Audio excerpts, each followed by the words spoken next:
जय हिंद साथियों, welcome to self study classes with Sumit Jain YouTube channel में आप सभी का स्वागत है। दोस्तों, आज के इस वीडियो में हम लगभग पर्यावरण के 45 प्रश्नों पर चर्चा करेंगे और रोज की तरह आज भी आपकी कक्षा 6:30 बजे यथावत स्टार्ट हुई। ठीक है, सभी लोग वीडियो को लाइक करें। शाम को 6:30 बजे आपकी पर्यावरण की कक्षा होती है। जिस भी एग्जाम की आप तैयारी कर रहे हैं, चाहे वो MP टेट हो, चाहे रीट हो, चाहे CTET एग्जाम हो या फिर पर्यावरण से संबंधित कोई भी एग्जाम हो, उसके लिए बहुत ही महत्वपूर्ण टेस्ट सीरीज चल रही है। ठीक है, प्रश्न होंगे वन लाइनर, लेकिन आपसे टेस्ट रूप में पूछा जाएगा, क्योंकि बहुत सारे जो है मैंने विस्तृत अध्ययन भी आपको पर्यावरण का करवाया है, साथ ही बहुविकल्पीय प्रश्नों का भी अध्ययन करवाया है। प्लेलिस्ट में जाकर देखें और इस प्रकार से सब्सक्राइब का बटन दिया होगा तो सब्सक्राइब करके बेल आइकन को दबाना है और ऑल पर क्लिक करना है। ठीक है, तो स्टार्ट करते हैं दोस्तों आज का ये टेस्ट। सभी लोग तैयार हैं? इससे पहले हमने 45 प्रश्नों की यहाँ पर जो 45 प्रश्न हैं इन पर चर्चा की थी पिछले वीडियो में। ठीक है, अब इस वीडियो में उसके आगे पढ़ेंगे। आपका पहला आज का जो प्रश्न है, राष्ट्रीय जैव विविधता कार्य योजना कब बनाई गई? तो कब बनाई गई राष्ट्रीय जैव विविधता कार्य योजना? 4 विकल्पों के माध्यम से, यहाँ पर 4 विकल्प नहीं बल्कि वन लाइनर प्रश्न है। तो राष्ट्रीय जैव विविधता कार्य योजना कब बनाई गई हमें बताना है। तब आपका बिल्कुल सही आंसर होगा दोस्तों 2008 में। कब बनाई गई? 2008 में बनाई गई। और जैव विविधता दिवस तो सभी को पता है कि 22 मई को मनाया जाता है, और ये जो जैव विविधता कार्य योजना बनाई गई तो ये 2008 में बनाई गई। ठीक है, अगला क्वेश्चन है, किस देश ने अपने नागरिकों को नवंबर 2015 में नारंगी प्रदूषण की चेतावनी जारी की? तो किस देश ने की थी? आपको बताना है। नारंगी प्रदूषण जारी करने की सूचना जारी की थी। प्रश्न क्रमांक 47 का उत्तर हमें बताना है। तब आपका बिल्कुल सही जो आंसर होगा वो क्या होगा? तो राइट आंसर होगा दोस्तों चीन ने जो है 2015 में नारंगी प्रदूषण की चेतावनी जारी की थी। अगला क्वेश्चन है, किस देश को दुनिया में कार्बन नेगेटिव देश के रूप में जाना जाता है? तो किस देश को जाना जाता है? आपको 48 का आंसर बताना है यहाँ पर। तब आपका बिल्कुल सही आंसर होगा, भूटान को कार्बन नेगेटिव देश के रूप में जाना जाता है, याद रख लेना। ठीक है, अगला क्वेश्चन है दोस्तों, पर्यावरण संरक्षण अधिनियम को अन्य किस नाम से भी जाना जाता है? पर्यावरण संरक्षण अधिनियम को अन्य किस नाम से भी जाना जाता है? प्रश्न क्रमांक 49 है। इसके पहले का पार्ट जरूर आपको देखना है और जो आपका उत्तर होगा वो होगा छाता विधान। ये पर्यावरण संरक्षण अधिनियम है, इसे छाता विधान के रूप में भी जाना जाता है। तब आपको याद रख लेना है। ठीक है, अगला क्वेश्चन है, अंटार्कटिका में ओजोन परत का सर्वाधिक विनाश किस माह में होता है? प्रश्न क्रमांक 50 का आंसर बताना है। ओजोन परत के बारे में सभी लोग जानते हैं कि सूर्य से आने वाली पराबैंगनी किरणों से ओजोन परत हमारी रक्षा करती है, और अंटार्कटिका में ओजोन परत में छिद्र हुए हैं, और सर्वाधिक विनाश जो होता है ओजोन परत में किस माह में होता है अंटार्कटिका में? तो सितंबर तथा अक्टूबर। ठीक है, सितंबर अक्टूबर में ये जो है विनाश होता है। अगला क्वेश्चन देख लो, दम घोंटू गैस किस गैस की उपमा है, या किस गैस को दम घोंटू गैस भी कहा जाता है? प्रश्न क्रमांक 51। तब आपका बिल्कुल सही आंसर होगा कार्बन मोनोऑक्साइड। कार्बन मोनोऑक्साइड को दम घोंटू गैस भी कहा जाता है। ठीक है, याद रख लेना है। अगला क्वेश्चन है साथियों, भोपाल गैस त्रासदी किस गैस के रिसाव के कारण हुई थी? आपको पता है 2-3 दिसंबर जो है 1984 को ये घटना हुई थी, और ये बहुत ही दुखद घटना थी। और इसमें कौन सी गैस का रिसाव हुआ था? तब आपका उत्तर क्या हो जाएगा 52 का? बिल्कुल सही आंसर होगा दोस्तों मिथाइल आइसोसाइनेट। ये कई बार पूछा गया है। ठीक है, मिथाइल आइसोसाइनेट। नेक्स्ट है, रामसर सम्मेलन संबंधित है, तो किससे संबंधित है? 53 का आंसर आपको बताना है। अगर आप निश्चित रूप से उत्तर दे पा रहे हैं, है ना, लास्ट में बता देना कि सर हमने इतने जो प्रश्नों के उत्तर हैं वो सही बताए हैं। तब आप आकलन कर लेना कि बिना ऑप्शन के भी अगर उत्तर बता रहे हैं तो बहुत बड़ी बात है। रामसर सम्मेलन संबंधित है तो ये आर्द्र भूमियों के संरक्षण और संवर्धन से संबंधित है। ठीक है, आर्द्र भूमियों के संरक्षण और संवर्धन से संबंधित है रामसर सम्मेलन। अगला है, विश्व आर्द्र दिवस कब मनाया जाता है? 54 का आंसर हमें बताना है, विश्व आर्द्र दिवस कब मनाया जाता है? तब आपका बिल्कुल सही आंसर क्या हो जाएगा दोस्तों? 2 फरवरी को। 2 फरवरी को विश्व आर्द्र दिवस मनाया जाता है। ठीक है, अगला है मेधा पाटकर संबंधित हैं। आपने कई बार नाम सुना है मेधा पाटकर का, ये किससे संबंधित हैं? प्रश्न क्रमांक 55 का आंसर आपको बताना है। तब आपका बिल्कुल सही आंसर है नर्मदा बचाओ आंदोलन से संबंधित है मेधा पाटकर। ठीक है, तो याद रखना है। अगला क्वेश्चन है चिल्का झील स्थित है तो कहां पर स्थित है? 56 का आंसर बताना है। और ये सबसे बड़ी लेगून झील मानी जाती है चिल्का झील, और ये कहां पर स्थित है? तो ये उड़ीसा में स्थित है। ठीक है, चिल्का झील। अगला क्वेश्चन है विश्व जल दिवस कब मनाया जाता है? 57 का आंसर बताना है। इसकी पीडीएफ जो है आपको टेलीग्राम ग्रुप में मिलेगी। जो भी साथी टेलीग्राम ग्रुप में नहीं जुड़े हैं वो टेलीग्राम ग्रुप से जुड़ जाएं। टेलीग्राम ऐप डाउनलोड करो, उसमें सर्च करो IAS स्टडी ट्रिक और ज्वाइन हो जाओ। ठीक है, विश्व जल दिवस कब मनाया जाता है? तो वो मनाया जाता है 22 मार्च को। कब मनाया जाता है? 22 मार्च को विश्व जल दिवस मनाया जाता है।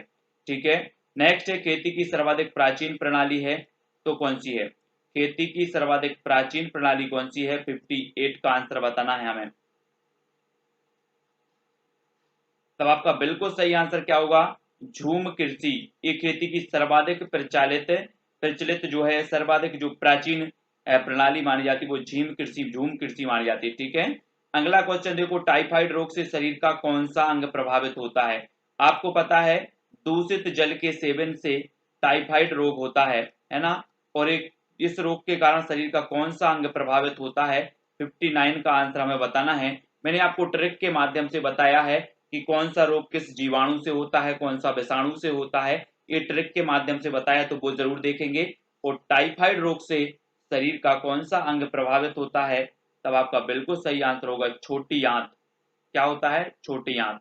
ठीक है, नेक्स्ट है दोस्तों नीली क्रांति संबंधित है तो किससे संबंधित है? कई बार आपने पढ़ा है 1966-67 में ये जो नीली क्रांति सॉरी हरित क्रांति आई थी 1966-67 में, लेकिन नीली क्रांति की अगर बात करें तो नीली क्रांति संबंधित है मत्स्य उत्पादन से। किससे है? मत्स्य उत्पादन से। ठीक है, नेक्स्ट है पीसी कल्चर संबंधित है तो किससे है? 61 का आंसर पीसी कल्चर आपको बताना है ये किससे संबंधित है। कमेंट में फटाफट से सभी लोग लिखा करें। तब आपका बिल्कुल सही आंसर क्या हो जाएगा? पीसी कल्चर संबंधित है मछली पालन से। ठीक है, पीसी कल्चर। अगला क्वेश्चन है दोस्तों, अगला है किस मृदा का निर्माण लावा द्वारा होता है? तो कौन सी मृदा है जिसका निर्माण होता है लावा द्वारा? जल्दी से कमेंट में लिखें प्रश्न क्रमांक 62 का आंसर। तब आपका बिल्कुल सही आंसर क्या हो जाएगा? काली मिट्टी। काली मिट्टी का जो निर्माण है वो होता है किसके द्वारा? लावा द्वारा।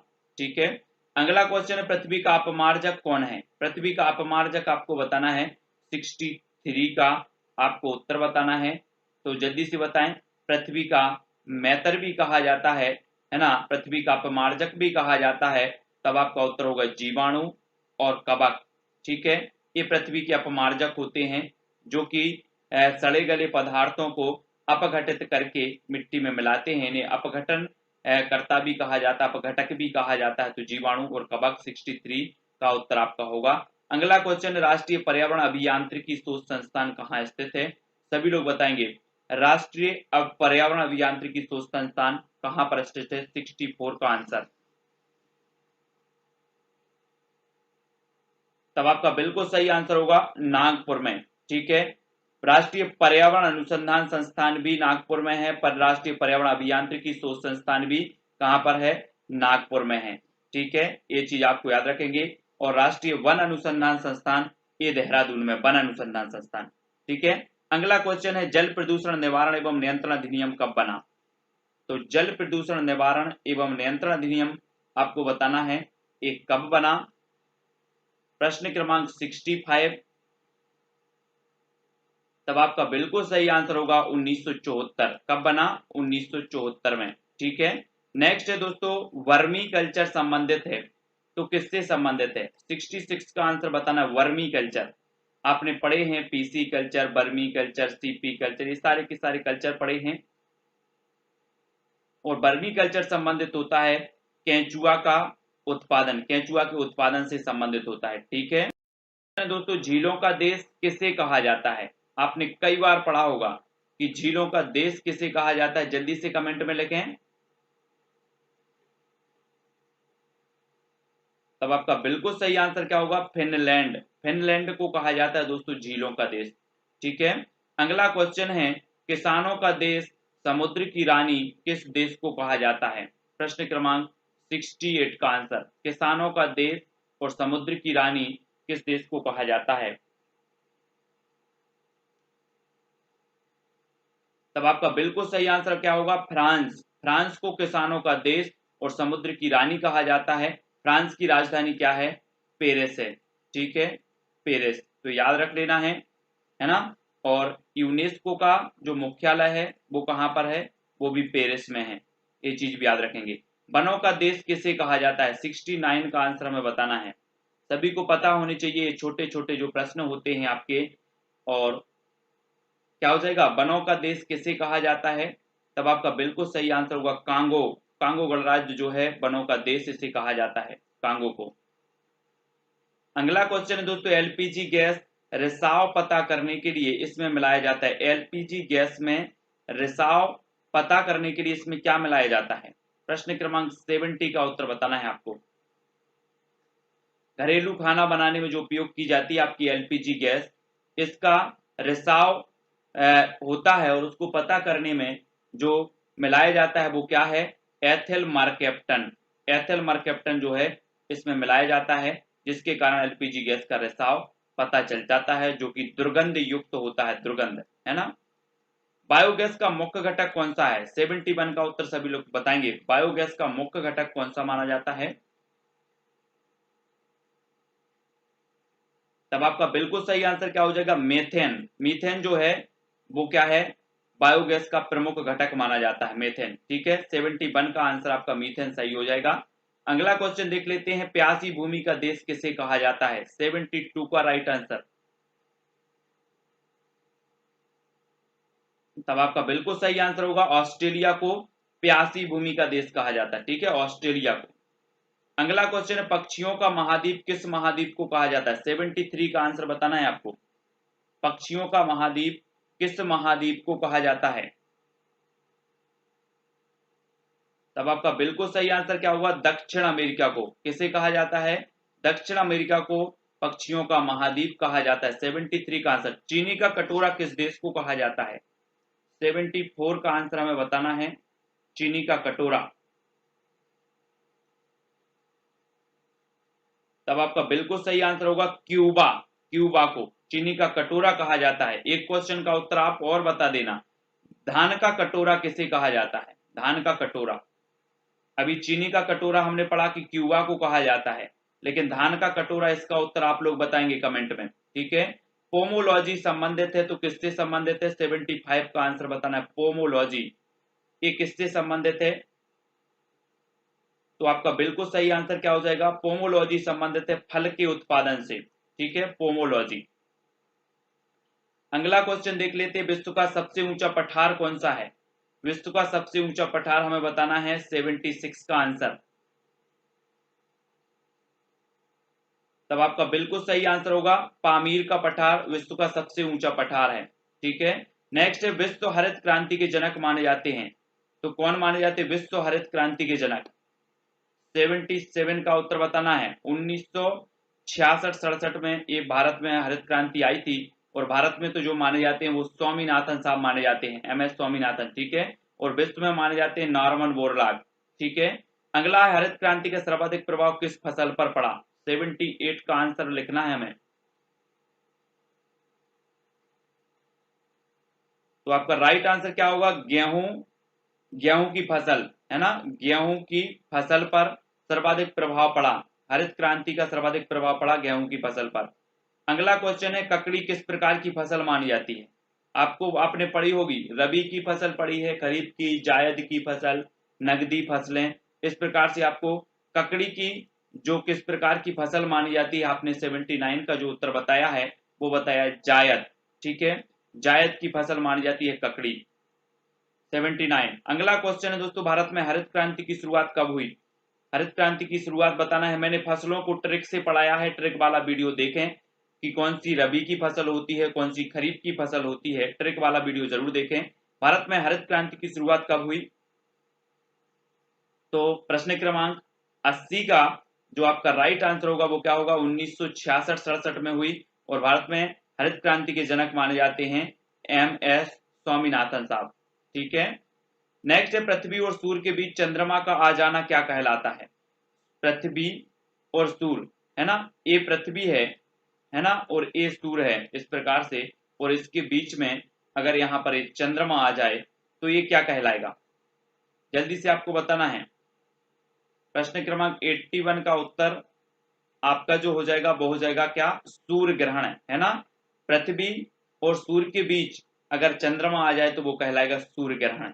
ठीक है, अगला क्वेश्चन देखो, भूकंप मापन इकाई है, तो भूकंप मापन की इकाई क्या है? 82 का आंसर बताना है।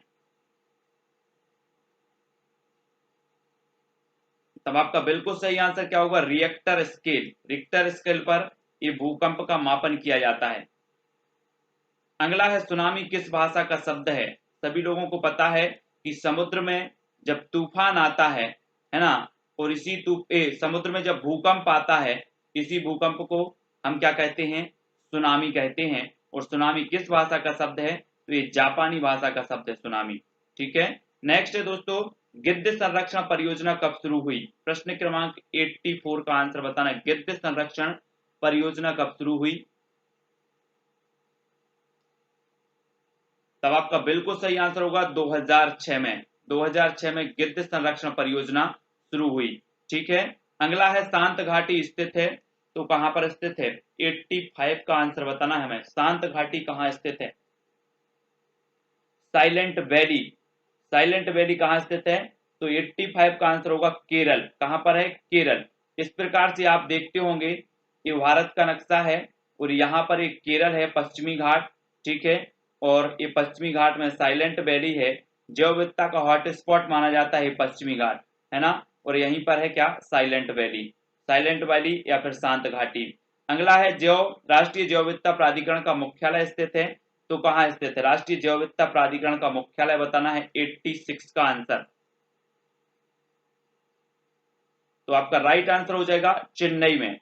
राष्ट्रीय जैव विविधता प्राधिकरण का मुख्यालय दोस्तों चेन्नई में है। नेक्स्ट है, किसानों का मित्र किसे कहा जाता है? किसानों का मित्र 87। अभी हमने पढ़ा था किसानों का देश। किसानों का देश हमने पढ़ा था फ्रांस को कहा जाता है, लेकिन किसानों का मित्र किसे कहा जाता है? तो आपका उत्तर क्या होगा? उत्तर होगा केंचुआ। केंचुआ को किसानों का मित्र कहा जाता है। 87 का उत्तर केंचुआ। ठीक है, अगला है दोस्तों, भारतीय पारिस्थितिकी का जनक माना जाता है, तो किसे माना जाता है? भारतीय पारिस्थितिकी का, जल्दी से बताएं 88 का आंसर। तब आपका बिल्कुल सही आंसर क्या होगा? भारतीय पारिस्थितिकी का जनक कहा जाता है प्रोफेसर रामदेव मिश्रा। प्रोफेसर रामदेव मिश्रा को। ठीक है, अगला क्वेश्चन देखो, पारिस्थितिकी शब्द का सर्वप्रथम प्रयोग किसने किया? 89 का उत्तर हमें बताना है। तो पारिस्थितिकी शब्द का जो सर्वप्रथम प्रयोग किया वो किसने किया? और वो किया है अर्नेस्ट हैकेल साहब ने। ठीक है, अर्नेस्ट हैकेल आपका बिल्कुल सही हो जाएगा यहाँ पर। क्वेश्चन दोस्तों, 10% नियम देने वाले वैज्ञानिक कौन है? प्रश्न क्रमांक 90 का उत्तर बताना है आपको। 10% नियम देने वाले जो वैज्ञानिक हैं वो कौन है?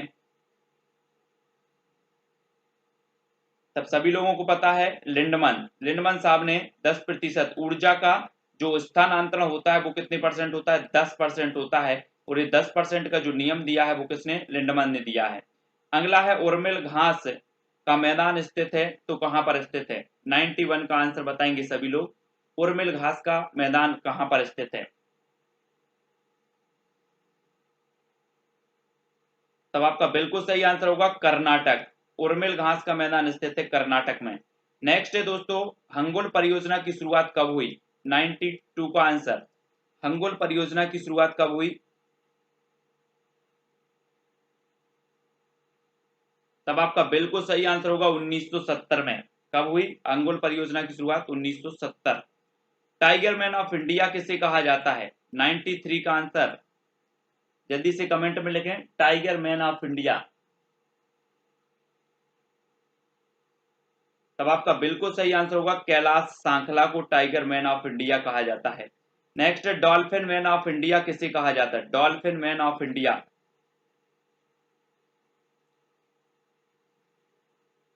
तो राइट आंसर आपका क्या हो जाएगा दोस्तों? रविंद्र सिन्हा को डॉल्फिन मैन ऑफ इंडिया कहा जाता है। ये कुछ क्वेश्चन है जो बिल्कुल आपको याद होनी चाहिए, ठीक है। धरती की पुकार पुस्तक के लेखक कौन है? 95 का आंसर बताना है ना। और ये सारी की सारी जो पीडीएफ है दोस्तों, वो कहाँ मिलेंगी आपको? टेलीग्राम में मिलेंगी, ठीक है। मैं एक आध दिन आराम से आपको टेलीग्राम में सारी की सारी पीडीएफ डाल दूंगा। और धरती की पुकार पुस्तक के जो लेखक हैं वो कौन है? तो सुंदरलाल बहुगुणा। कौन है? सुंदरलाल बहुगुणा। अगला क्वेश्चन है आपका, जंगल अधिकार अधिनियम कब बना? जंगल अधिकार अधिनियम कब बना? प्रश्न क्रमांक 96। तो आपका बिल्कुल सही आंसर होगा 2007 में। कब बना? 2007। पार्वती घाटी स्थित है, कहाँ स्थित है? अभी हमने साइलेंट वैली पढ़ा था, शांत घाटी पढ़ा था जो केरल में थी। अब पार्वती घाटी आपको बतानी है, तो इसका सही उत्तर होगा हिमाचल प्रदेश। कहां पर है? हिमाचल प्रदेश में। एक सींग वाला गैड़ा किस उद्यान में पाया जाता है? किस राष्ट्रीय उद्यान में पाया जाता है एक सींग वाला गैड़ा? कौन सा राष्ट्रीय उद्यान है जो एक सींग वाले गैड़े के लिए प्रसिद्ध है? तो 98 का उत्तर होगा कांजीरंगा राष्ट्रीय उद्यान एक सींग वाले गैड़े के लिए प्रसिद्ध है। हिमतिंदुआ परियोजना की शुरुआत कब हुई? 99 का उत्तर हमें बताना है। हिमतिंदुआ परियोजना की जो शुरुआत है वो कब हुई? और आपका बिल्कुल सही आंसर होगा 2009 में। कब हुई? 2009 में, ठीक है। नेक्स्ट है, वृक्ष मित्र किसे कहा जाता है? वृक्षों का मित्र या वृक्ष मित्र किसे कहा जाता है? प्रश्न क्रमांक 100 का उत्तर। अब आपकी बारी है और आपको बताना है कि आपने कितने प्रश्न सही किए हैं। तो सुंदरलाल बहुगुणा, इन्हें वृक्ष मित्र कहा जाता है, ठीक है। अब जल्दी से कमेंट में लिखें कि आपने कितने प्रश्न अटेम्प्ट किए और कितने प्रश्न आपसे सही बने हैं, आपने उत्तर बताने का प्रयास किया है। तो जल्दी जल्दी से सभी लोग कमेंट में बताएं। और किसी भी क्वेश्चन में अगर डाउट हो तो जल्दी से कमेंट में लिखें, है ना। और वीडियो को सभी लोग लाइक भी करेंगे। और MP TET grade 3 REET exam या फिर सीटीईटी एग्जाम की जो भी तैयारी कर रहे हैं उनके लिए ये रामबाण वीडियो है। और इसी प्रकार से आपकी सीरीज चलेगी। रोज शाम को 6:30 बजे पर्यावरण और 7:30 बजे बाल विकास की कक्षाएं होती हैं। इसी प्रकार से जुड़े रहे self study classes with Sumit Jain YouTube channel से, ठीक है। फेसबुक पेज से भी आप जुड़ सकते हैं। फेसबुक पेज हमारा IAS स्टडी ट्रिक नाम से है, ठीक है। फेसबुक पे आप सर्च कर सकते हैं सुमित जैन, ठीक है। तो फेसबुक से भी आप हमसे जुड़ सकते हैं, व्हाट्सएप से भी आप जुड़ सकते हैं, व्हाट्सएप नंबर है। और टेलीग्राम ग्रुप से जुड़ने के लिए टेलीग्राम ऐप डाउनलोड करना है, उसमें सर्च करना है IAS स्टडी ट्रिक और ज्वाइन हो जाना है, ठीक है। तो सभी लोगों को वीडियो को लाइक करना है, शेयर करना है। और इसी प्रकार से जो सीरीज है वो निरंतर चल रही है। इस प्रकार से सब्सक्राइब का बटन दिया है उस पर क्लिक करें, बेल आइकन को दबाते हुए ऑल पर क्लिक करना है जिससे ऑल पर इंफॉर्मेशन आप तक पहुंचे, ठीक है। तो दोस्तों वीडियो कैसा लगा ये कमेंट के माध्यम से बताना है। आपको कितने नंबर मिले ये भी कमेंट के माध्यम से बताना है। और वीडियो को अपने मित्रों तक शेयर जरूर कर लेना है। और पर्यावरण के लगभग 200 वीडियो आपके चैनल पर उपलब्ध हैं, ठीक है। तो प्लेलिस्ट में जाकर देखें, ये सेल्फ स्टडी क्लासेस चैनल का नाम है जो आपकी वीडियो के नीचे दिख रहा होगा जो आप देख रहे हैं। और उसमें आपको इस पर क्लिक करना है तो चैनल खुलेगा और ऊपर प्लेलिस्ट का बटन होगा, प्लेलिस्ट का बटन होगा, उस पर क्लिक करेंगे तो पूरी की पूरी प्लेलिस्ट आपके सामने होगी जिसके माध्यम से आप अपनी तैयारी को सुदृढ़ बना सकते हैं। तो आज के वीडियो के लिए बस इतना ही। जय हिंद।